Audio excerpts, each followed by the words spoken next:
In the bustling city of Lagos, where the energy never wanes and the streets are always alive with the sounds of commerce, laughter, and occasional arguments, there lived a young girl named Tana. Her life, from the outside, seemed perfect. She was bright, beautiful, and full of potential. But like many in the urban jungle, Tana carried burdens that no one could see. Tana's family lived in a modest apartment in Surulere. Her father, a taxi driver, and her mother, a market woman, worked tirelessly to make ends meet. Despite their hard work, there was always an air of tension at home. Money was tight, and Tana often found herself shouldering responsibilities beyond her years.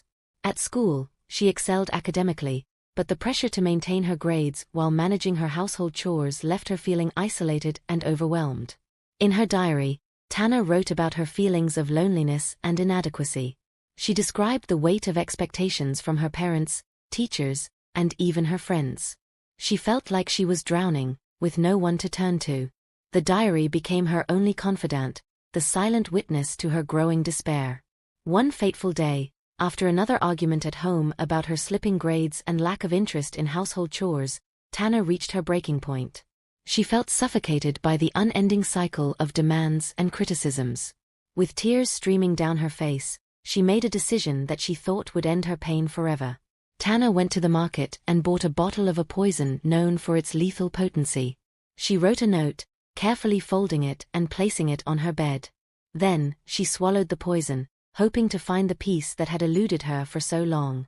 Hours later, Tana's mother, returning from the market, found her unconscious on the floor. The note on the bed caught her eye, and with trembling hands, she opened it. I'm sorry. I can't do this anymore. The pain is too much, and I feel so alone. I've tried to be strong, but I can't keep pretending that everything is okay. I hope you can forgive me. Tana's mother's screams echoed through the apartment, drawing neighbors and passers-by. Someone called an ambulance, and Tana was rushed to the hospital.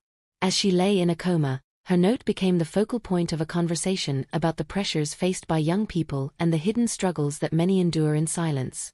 While Tana fought for her life, an elderly woman named Momonkechi, who had lived in the neighborhood for decades, gathered the community. She shared her own stories of despair and survival, hoping to shed light on the darkness that Tana had felt. In my youth, Momonkechi began, I too faced moments when I wanted to end it all. The first time was when I lost my first child to sickness. I was devastated. I felt like I had failed as a mother. The pain was unbearable, and I thought of drinking poison to escape it. But then, I remembered my mother's words, life is a journey, and every storm will pass. I found strength in those words, and I survived. She paused, letting her words sink in before continuing. The second time was during the war. I lost my husband and had to fend for my children alone. The struggle was immense, and there were days I didn't know how we would survive. One night, as I held a rope in my hand, ready to end my suffering, a neighbor knocked on my door. She brought food and a kind word, and that small act of kindness saved my life.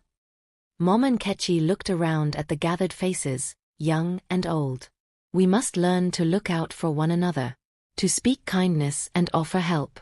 No one should feel like they are alone in this world. Miraculously, Tana survived. The doctors managed to flush the poison from her system, but her recovery was slow and painful. The experience left her physically weak but opened up a new chapter in her life. With the support of her family and the community, she began to heal, both physically and emotionally. Tana's parents, shaken by the close call, started to pay more attention to her needs and emotions. They realized the importance of communication and support.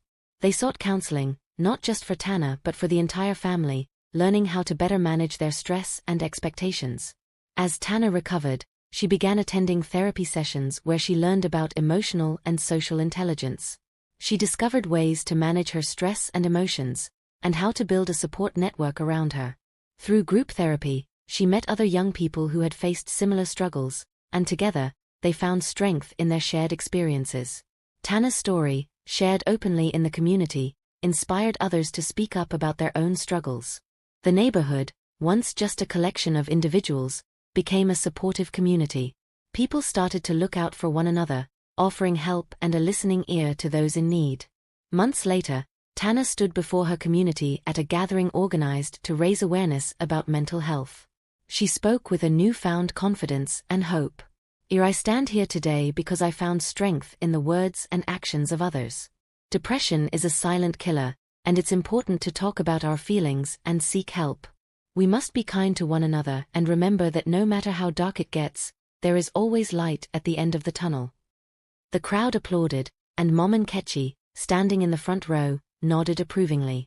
Tana's journey was a testament to the power of community and the importance of mental health awareness.